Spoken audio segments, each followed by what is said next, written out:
what about Barbuda? The first pictures have now emerged.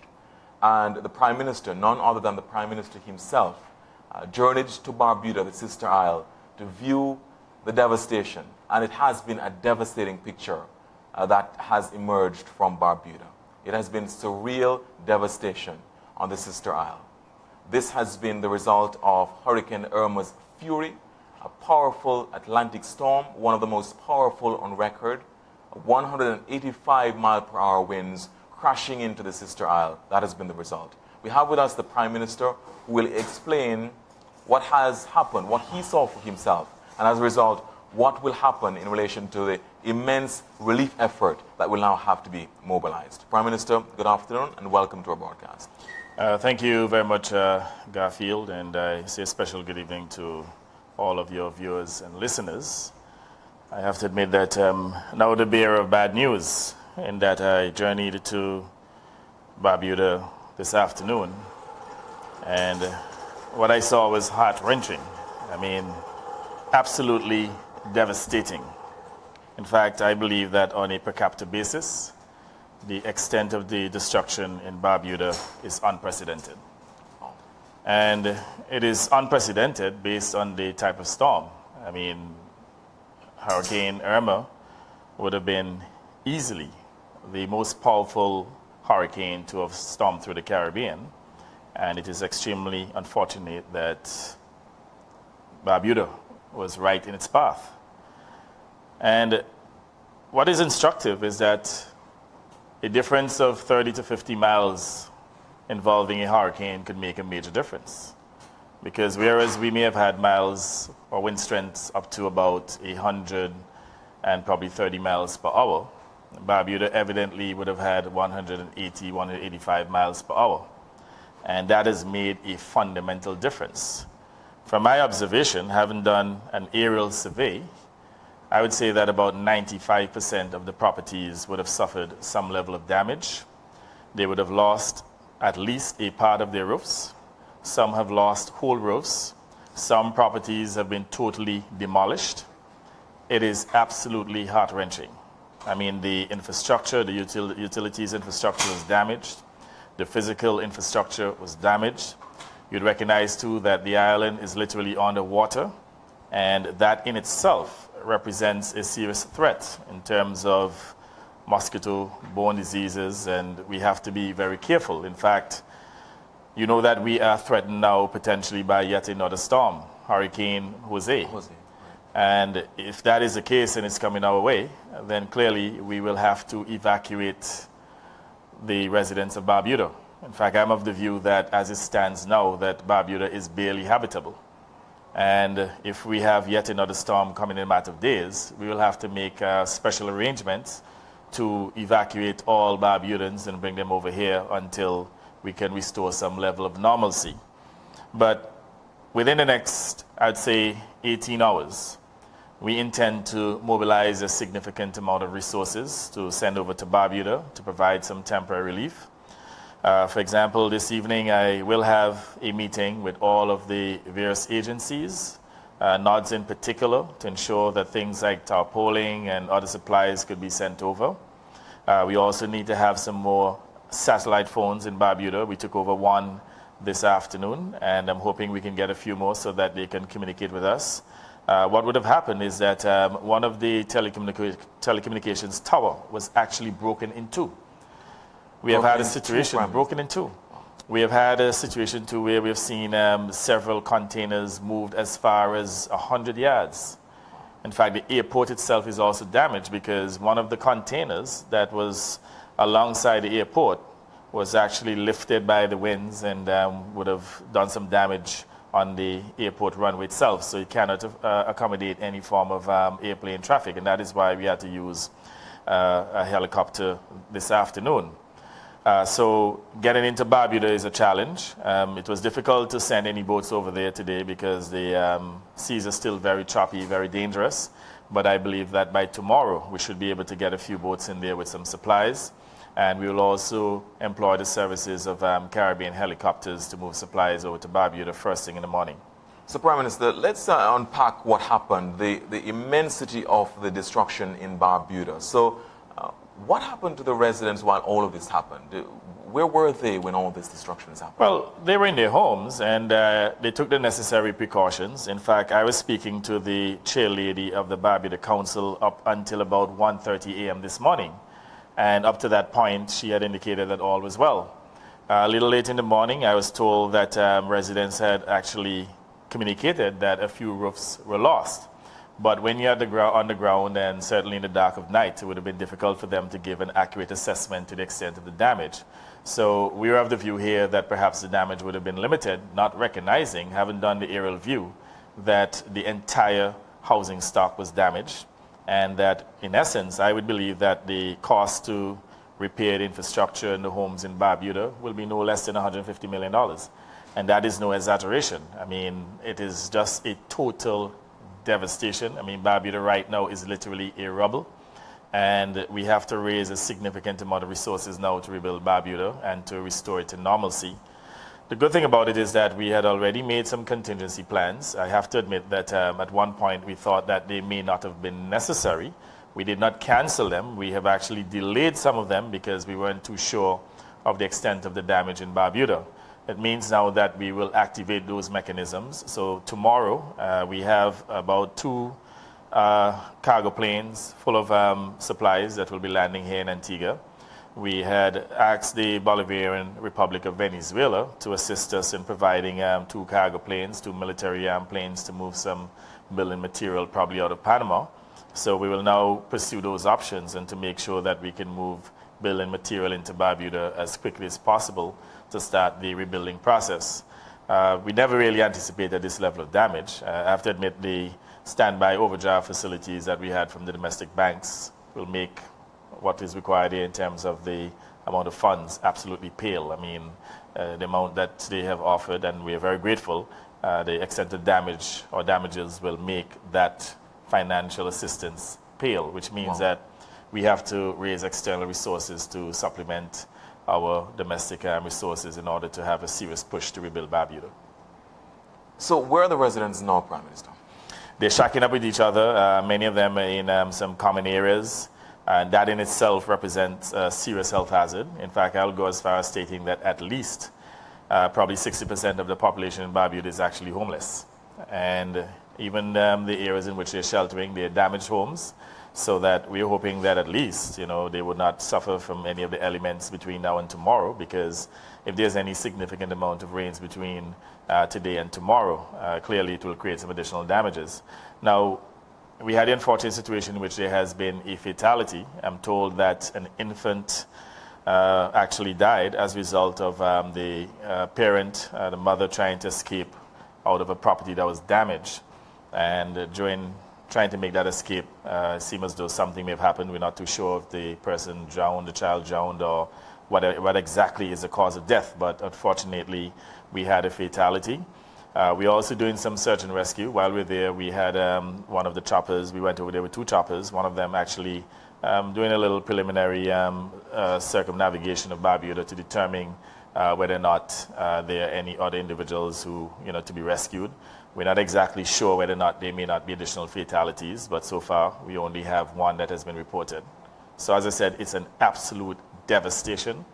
And this is no hyperbole. As a matter of fact, been there, and you have the pictures to show exactly what the situation in Barbuda is like.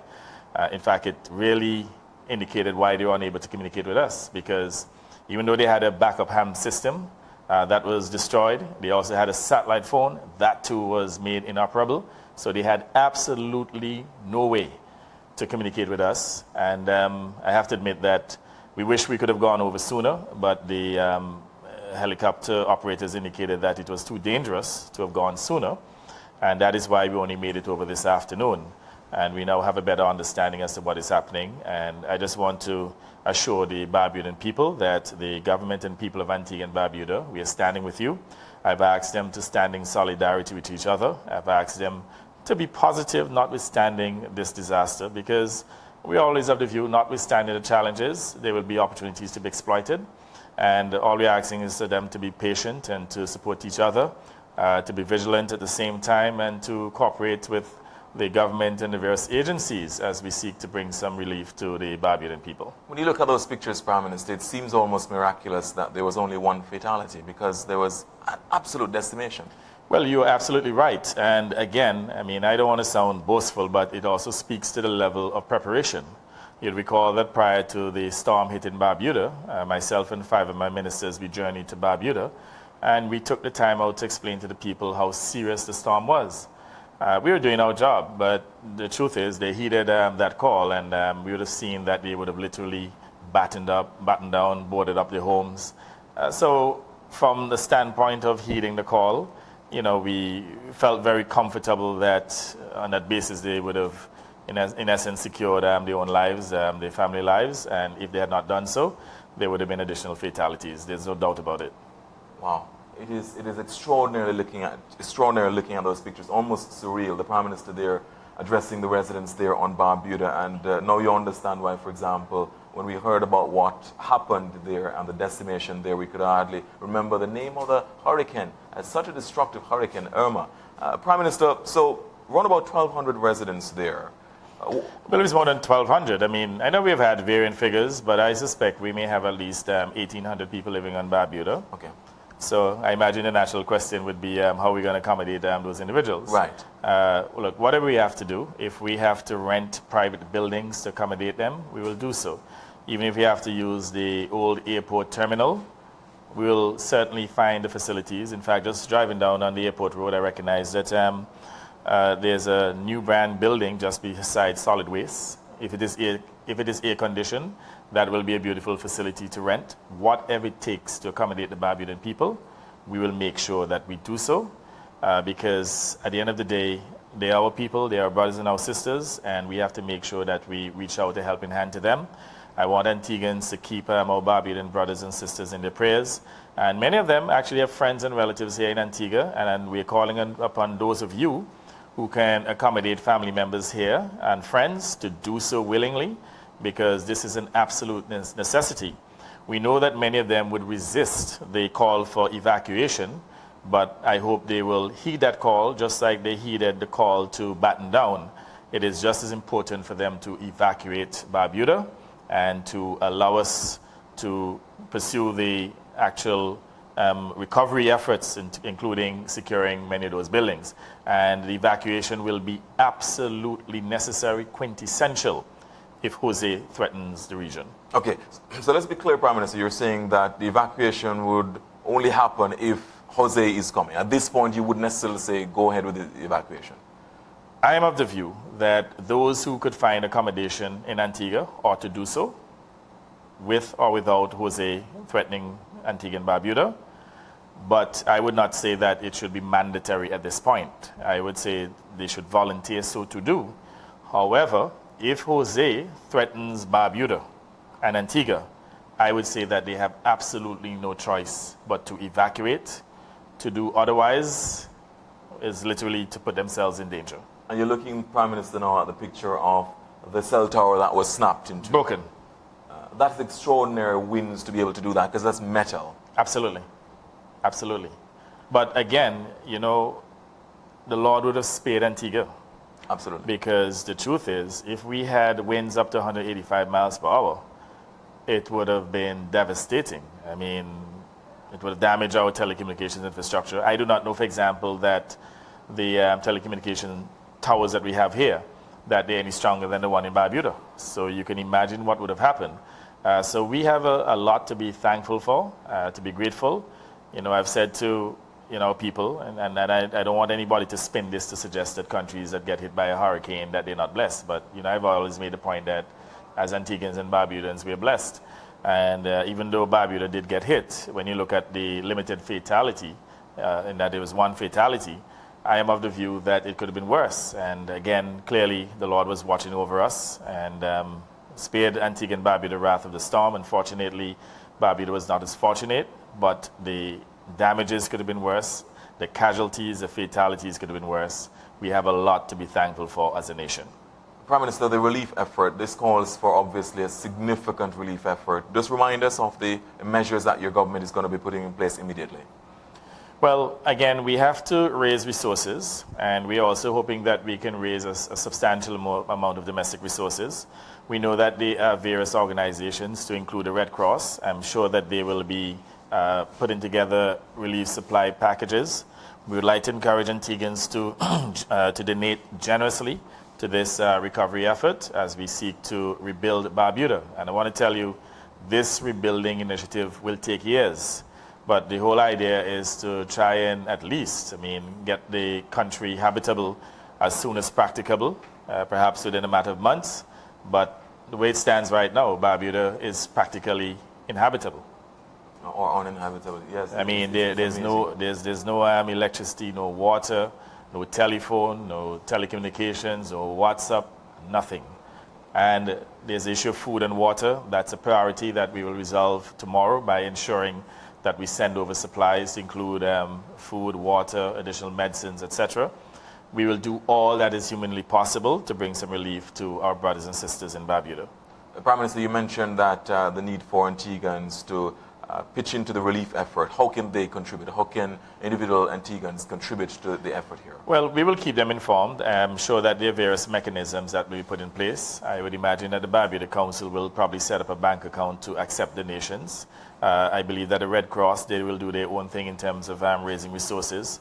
The Barbudans who are living on Antigua, they ought to form themselves into a committee and also collect supplies to send over to Barbuda.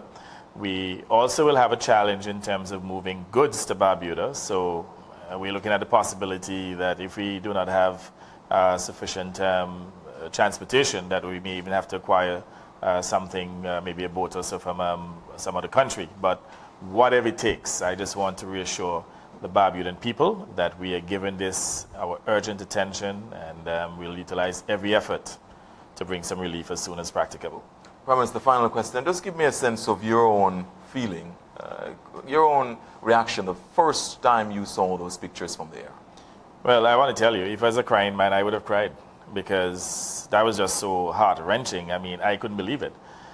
You see, when I looked at the damages here in Antigua, that they were so limited and Barbuda is so close, I never contemplated any possibility that you could have such a contrast. So when we flew over and we saw the extent of the damage, I want to tell you, I felt like crying, but crying will not help. It was really heart-wrenching. It was absolutely terrible. It's one of the worst feelings that I've ever felt in my entire life. Wow. It's really terrible. And in terms of the reaction from the residents there, what kind of sense you got from them? The interesting thing about it is that they're in relatively good spirits. I think they're actually in shock, to be honest, because I don't think that they really understand the magnitude of the damages, because this is going to take a significant amount of time to recover. And but however, they were in relatively good spirits, and I think that is good, because it's pointless, doing otherwise, in the sense that they have no control over these circumstances. What is important, though, is for them to continue to band together to help each other and to be as resilient as they could in the circumstances. Prime Minister, we really appreciate your time. We know that you are running to have other meetings to discuss, for example, the relief effort, the significant relief effort that has to be mobilized. Thank you again for accommodating me. And, before I leave, let me commend ABS in particular. I have to say that the media generally would have done a good job in terms of sensitizing Antiguans and Barbudans to ensure that they're in a heightened state of preparedness for this hurricane. But I think that ABS Radio and Television went beyond the call of duty. I specifically would like to single out yourself, Jamal, and all the others, and clearly the management, to include Ernie Mae Hurst, who has done an excellent job. I know that there are times there are people who perhaps may have issues with Mrs. Hurst Brathwaite, but I want to say to the people of Antigua and Barbuda, Ernie Mae Hurst Brathwaite is doing an excellent job. And no matter how you feel about her, you must respect the fact that she has made this media organization into one to be reckoned with, not only here in Antigua and Barbuda, but throughout the Caribbean. And I tell you this much. I had a call this morning from the governor of the central bank, and he said to me that it is ABS who kept him informed. So I felt very proud. And all I want to say to the subordinates of Ernie Mae Hurst and let me not forget the minister, or Bradford for that matter. Let me not give Max Harris any credit here. Let me also give the minister, the Honorable Melford Nicholas, significant credit, because he stood with the team, and I know some of the difficulties you have had to endure. And I just hope that after this excellent performance, which can compare to any other station globally, that you would have earned the respect of your staff and all Antiguans and Barbudans. And I just hope that you'll be given full support. I mean, all of the circumstances at ABS cannot be fixed overnight. But to lay those circumstances exclusively at the feet of the management is unfair. So I'm hoping that going forward that we'll see greater cooperation and respect for the management team that has done an excellent job. Again, I felt very proud that not only the governor of the central bank would have commended ABS, but I've had a number of calls from different international media, and it is ABS that they literally got the footages from and various stories. So you're doing an excellent job, and I ask you to keep it up. You are an inspiration for other public sector organizations. I'm always of the view that the public sector under my government should operate with the efficiency and effectiveness of the private sector. And from what I'm seeing here, you're literally outdoing the private sector. So well done. Keep it up. Thank you, Prime Minister. It is really, really a great compliment coming from yourself, and I'm sure that Mrs. Brathwaite, the General Manager, and the rest of the management team have accepted that. And the entire staff, of course, absolutely. Because without the support staff, Absolutely. clearly you cannot execute. So Absolutely. The credit goes to all of you, but clearly I have to single out the management and certainly the Minister. Absolutely. Thank you very much, Prime Minister. Pleasure. Thank you. As we said, Prime Minister, the Honourable Gaston Brown, talking with us about the surreal images of devastation in Barbuda. It is absolutely mind-boggling, absolutely horrific what has happened in one night. And this is what has been the result of a powerful hurricane, Category 5 Irma. That is what it has done. The eye wall of that hurricane pretty much coming right over Barbuda. And in one night, it has reduced that sister isle of Barbuda to, as the Prime Minister said, pretty much uninhabitable at this point. We will be having much more from the Prime Minister's comments on Barbuda. We'll certainly be keeping across the story for you. Until then, I'm Garfield Burford. Thank you so much for watching, and pleasant viewing. Thank you.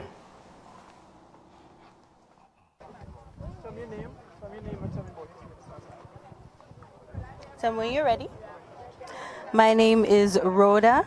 I grew up in Barbuda. I witnessed Hurricane Lewis, and compared to that, this has been something that I've never imagined experiencing. It was horrible, it was devastating, it was sad, and it was tragic. And to see and hear everything that happened, being in the middle of it, being here, it's the most horrible thing that could happen here or anywhere else in the world. So, I mean, I just hope that everything can come together quickly and that people can move on and continue to build. And yeah, that was it. It's horrible. Well, last night, my name is King Goldilocks. Last night was the most devastating experience I ever had in my life, and I am almost 60. I witnessed Hurricane Lewis, but it was never like this. This one is the worst and the most devastated, done more damage to Barbuda than any other storm that we in our lifetime have experienced. This storm came and did some damage to Barbuda. Really, almost 90% of the houses in Barbuda who don't lose the roof, the house crumbles. Some people totally lost. Like me, I am homeless, right? So I don't know. The Prime Minister is here today, and he's encouraging us to hold the fort, and he has promised that we'll be getting supplies and even evacuation to Antigua who wants to go. So once more again, I'm thankful to be alive. We only lost one life, a little infant, and praise God, it could be more, but thank the Lord that we had minimal loss of life, but we have maximum damage to properties. I'm Henrietta Hopkins, and I had a terrible experience last night. I don't wish this on nobody's life, and I don't want to see a next hurricane like this. Because when I was in the house was boarded up, and something still come and bust the window, bust the bed in two, and we had to close the door, and it burst off the bedroom door too. So we had to leave at that place and go to our next house. It was very devastating. Well, Miriam Harris. Well, I think this is the worst hurricane ever met up in all my life. I go from 60, 50, come down, and I tell you, last night was the worst time in all my life. And I would not want to see another hurricane like this again. That's just all I have to say. I am Reverend Florentine Smith, pastor of the Barbuda Wesleyan Holiness Church. I wasn't really scared or anything. We had a prayer meeting and we believed and trusted God. However, He had His way. And I'm just sorry that one life was lost, but the church house is damaged. Also, the church itself is damaged. Lot of water and lot of the windows are broken and so on. But I believe God will help us to build back ourselves, and let us just keep the faith. Hi, good day. This is Carrie Anna Baltimore Thomas from Barbuda. Last night was horrific, terrifying, a terrible experience. One and the only experience I've ever had of a category 5+ hurricane. Me and my family of 7, including an infant of 2 months, had to shelter in a closet. Before the hurricane force winds began, the roof had already gone from our premises and we had to go for shelter. Gratefully, the fireman, police officers came to our rescue and took us to a shelter. But my main concern right now is how we're going to survive after this, meaning that every house, every infrastructure, every utility that is there is completely damaged and gone. All of my family members, we don't even have a home no more. And the possibility of another hurricane heading in our direction is terrifying. I think we should evacuate. I'm pleading and I'm asking. Some of us do not have family members in Antigua. I do. But for those who don't, I'm pleading my fellow Antiguans, please help us out. We may need to evacuate by tomorrow or even Friday because this storm is possible to come on Saturday. Yeah, good afternoon. This is Zico Charles from Barbuda. Well, about the weather last night, it was very, very, very dangerous, and my home get destroyed.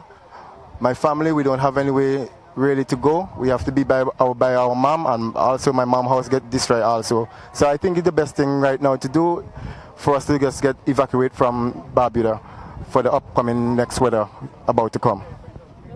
Yeah, well, my name is Shane John, better known as the Governor Soca Artist, Calypso of Barbuda.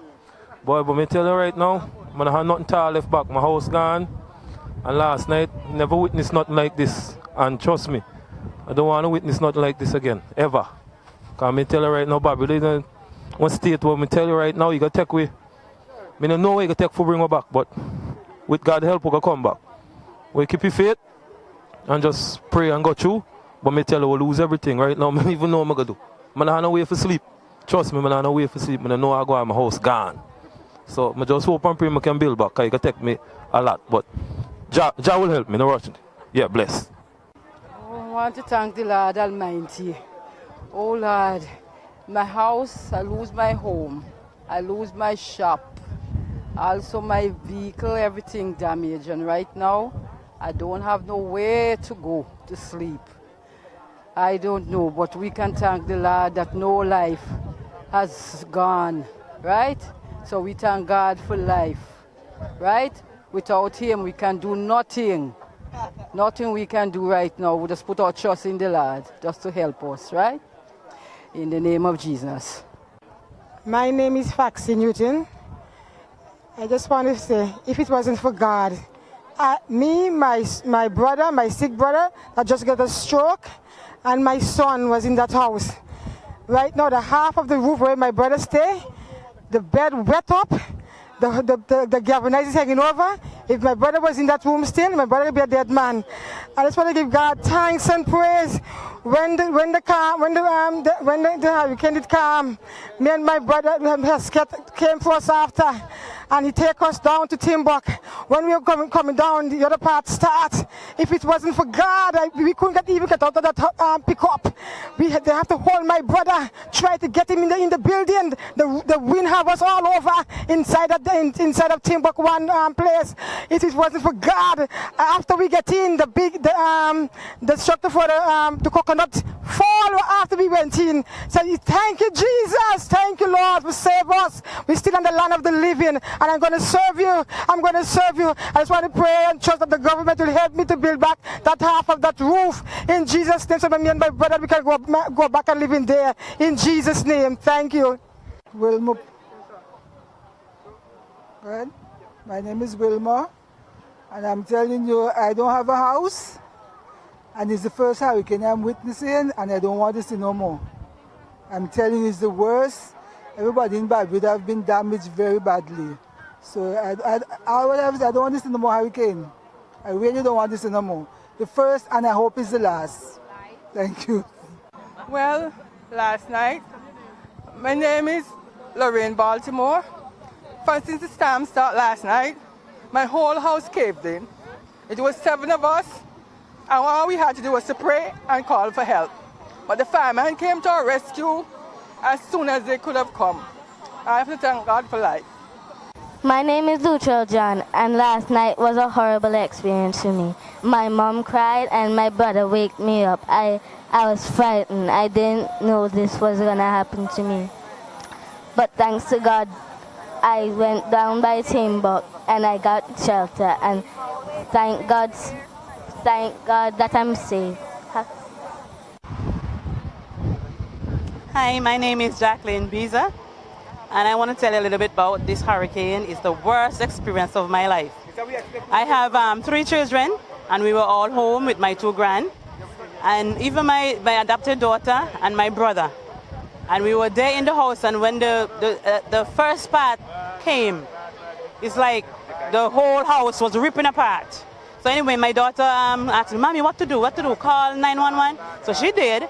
And then after, when she did, they told her to go into the closet or use the bathroom. So that's exactly what we did. She went into the closet with her son, and we went into the bathroom. I started praying, and I asked God to just calm it so we can get out of this house, because the house was like tearing apart. Anyway, it was like it was sucking us up, because we were holding on to the bathroom door. And I keep telling the children, pray, God will help us. He will spare our life. And he did. And exactly when the eye was passing, now we came out. My son-in-law took us to a shelter, and days where we stayed until everything was over. Thank God, we are alive. Great. Get me ready. Good afternoon. I'm Sergeant George, responsible for the runnings of Barbuda Fire Station. Last night was a very difficult evening for us. Our first rescue was about 9:30 last night, and then about 12, just about 12 thereabout, when the wind very real intense, we had to rescue a 3-year-old child, and that was one of experience that was really telling on us. We tell ourselves that, look, there's a child, we must go out. And while we were doing that, the roof of the fire station came off, put the men in more fear, but still that we know that we have a job to do, and we do it with all our might, knowing that it's our duty to serve this nation of Antigua and Barbuda, and we did it. We take several people after they calm there, just about 2 or 1:30 thereabout, to the hospital. Over 75 persons, because a lot of persons in Barbuda did not want to leave their homes. They figured that it was strong enough, and they decided to stay home to ride out the storm. But about 12:30 thereabout, they recognized that that was not possible at all. We had about 159 persons in shelter last night. The community center, which was one of the most designated shelter for Barbuda, did not stand up to the task. Also, the churches that we also used did not stand up to the task, so we had to use the Thomas Hospital to do the use of our shelters. And that stand up really well, even though while we were there, a lot of glasses and so on got broken up. But at the end of the day, while we're there, just understand that one little child lost his life, so to speak. And otherwise, so that things was pretty nasty. I can say that the wind was going. We figured there was a lot of tornado in that wind last night. So we did what we had to do to rescue the people of Barbuda last evening. Thank you. Listen. Good day. Hello, I'm Evangelist Clifton Francois, and I'm telling you, certainly Barbuda is really in a devastating mode at this time. Last night was something I wish in my life that I would never have to experience again. Even within our radio studio, we had to house over about 30-something persons after the eye. I think most of the damage happened before the eye, and after that, we had to be out during the eye trying to rescue persons, and I'm telling you, it is something that I don't wish it forever to happen to anyone. We want to encourage everyone out there in Antigua, wherever you're watching, please, whatever you can do to support the people of Barbuda, because what we know that Barbuda will rise again. Have a blessed day. Nacinta Ned, chairlady of the Barbuda Council. Where to begin? Where to start? This is just one word: epic. What we experienced is like something you see in a horror movie. It's something that you watch on TV, but not something you expect to actually happen in reality. I mean, persons were literally running from house to house, and we had cars flying over our heads. We had containers, 40-foot containers flying left and right. And the story that you're getting from most of the residents here is that the eye of the storm came just in time. Persons were literally tying themselves to their roofs with ropes to keep them down, holding on to doors. One lady told me she ran for cover in her bathroom with her 3 children, and up to this day, she doesn't know how she got them, all 3 of them, to fit into the bathroom cupboard, that small little space. She fit them in, and she just braced her back against the cupboard, and then the eye came. It's just, there's no words for this, but it's ridiculous. It's crazy.